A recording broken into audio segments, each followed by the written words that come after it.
Hello, this is Graham. It's Saturday the 13th of July, and this is the third video in a series. This is the LCEE program that I wrote. Runs under Linux, it's written in assembly language, and it compiles under NASM. And here you can see just a few of the instructions which are going to output the iteration count, which is a 64-bit number here. What I wanted to show you was that it has the binary lattice, it has the occupancy lattice, and it also has the bell curve, which is the second order differential.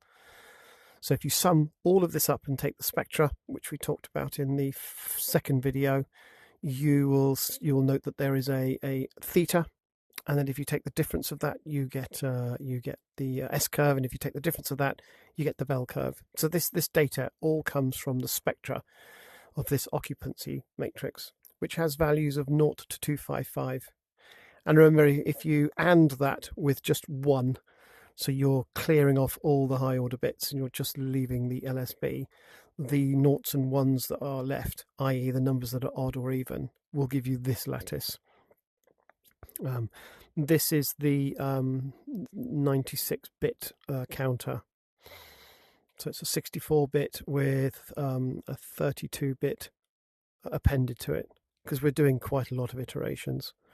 Just out of interest, Mantis stands for minimum actions necessary to achieve satisfaction, and it's supercode because I wrote it. What are we looking at? NASM is the network assembler, net-wide assembler. It's an amazing assembler, really quick, very, very good.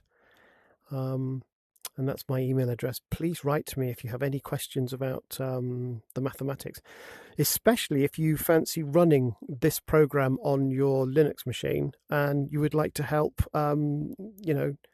just help with doing videos on how to get it to all work. I'll be very, very happy to supply all the M files.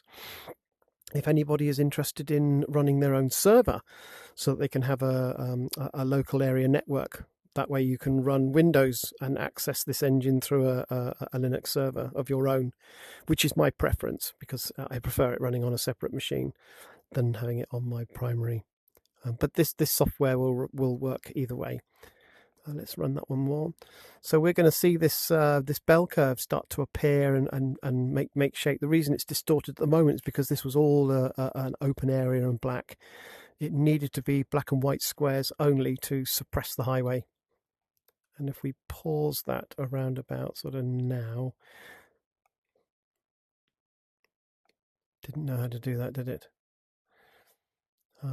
You can see that this bell curve is very slowly starting to take shape. And what's interesting is when you make the lattice extremely large and you do a very large number of iterations, what happens is this chaos here, this noise that you get just slowly disappears and becomes smoother and smoother. And as long as you initialize the lattice with black and white squares, you will get a linear, a mirror image, which is the classic bell curve. What's interesting is you get this S curve on top of that. So if you cut that and you integrate again, it just goes on forever and ever. You can just keep on and on and on taking differentials of that. So that's the software running here, which is in real time. This is not computing and then taking an image to make a movie. This is how fast it runs because it's in assembly language. So it's very, very quick. This is an alternative way of looking at the equation. We talked about the one that was in matrix form, where you had the A coefficient and B coefficient. Well, what I've done here is I've defined the A and B. These are the permeability and permittivities. We've talked about why the wave number is pi upon 4, and 12288 is just 3000 in hexadecimal. So that's why it's a peculiar number. We're going to iterate from 1 to the size of the lattice, just because it means we can preload the tensors with what we need. We know about psi delta. We've talked about that. This is the ant, obviously. Psi d is the continuum, which is one-dimensional.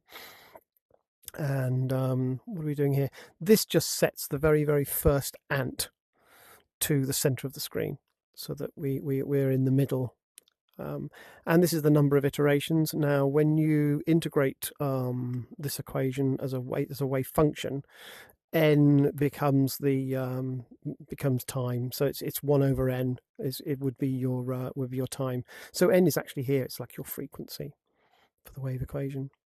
Theta is the trace of the diagonal of psi d. Now psi d is one dimensional, and by diagonalizing it, it turns it into a very large Hermitian matrix, which I can play with. That's nice for quantum mechanics. And by taking the trace, you're just taking the sum of psi d. This sum of psi d is, or the trace of the diagonalized psi d is exactly what this is. So n is going from 1 to e squared, psi is the continuum, this is psi d, and you're going to index it with n. Don't worry about the -1, it's just a constant offset. It doesn't need to be in there. This is your wave number, but you're summing up the contents of the continuum, which is psi d. If you look here, you can see that this is psi d here. So there she is, look, psi d, indexed by t on this one, but you get the idea. And these are our a and b coefficients. What else have we got in here? So x is this is the Telegraph equation, and it's been expanded out because what we've got is we've got this a times b, which is your b squared term, and this is the a squared term, which was psi conjugate and psi theta. And of course, when you take exp and it's complex and you multiply them out, you get 1. That's just the way it is, the conjugate. And these terms need to be removed because Langton's AND is actually based on the roots of the quadratic, which is this 2ab part. That's what we're interested in. So here we are subtracting. We're going to be subtracting 1. There we are. Look, we subtract that and that from this x. You could put that inside here, but in the matrix equation, which is this one, then what we're doing is we're when this gets multiplied by this one, which is that 1, we're going to subtract that, and we also need to subtract the a and the b term, because we don't want that and that a and b multiplied out, which in quaternion is obviously the k. What else do we have in here? This is an interesting one here. So remember, k at time t plus 1 is the position of the ant.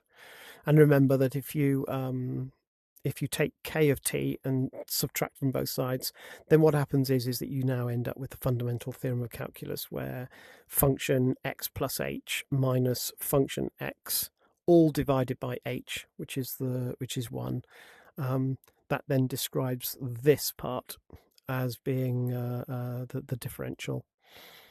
Psi d, this is equal to the real part of all of it. This is a rotor. It has twice the frequency, hence I've had to multiply it by 2. And the reason for this is that we need a -1 and a +1 alternator for each rotation. So there are 4 rotations, of which there are 2 inversions of the square per rotation.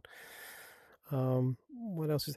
I may change this because Langton's AND is a model for matter waves, very similar to electromagnetic waves, but we're working with a non-phased wave, which is the Higgs field.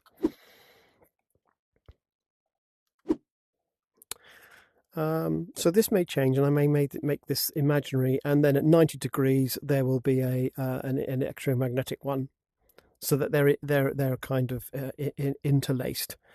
You get a Higgs field moment, and then an independent electromagnetic moment, and it's electromagnetic because we have this this E plus 1 and this E minus 1. So E is your energy.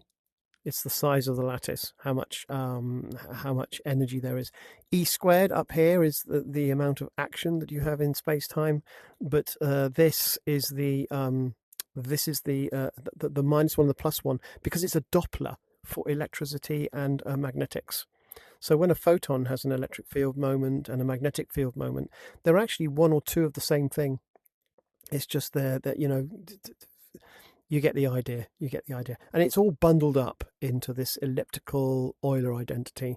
And this part here is the sum over all paths for the Feynman work. And that is what this is all about.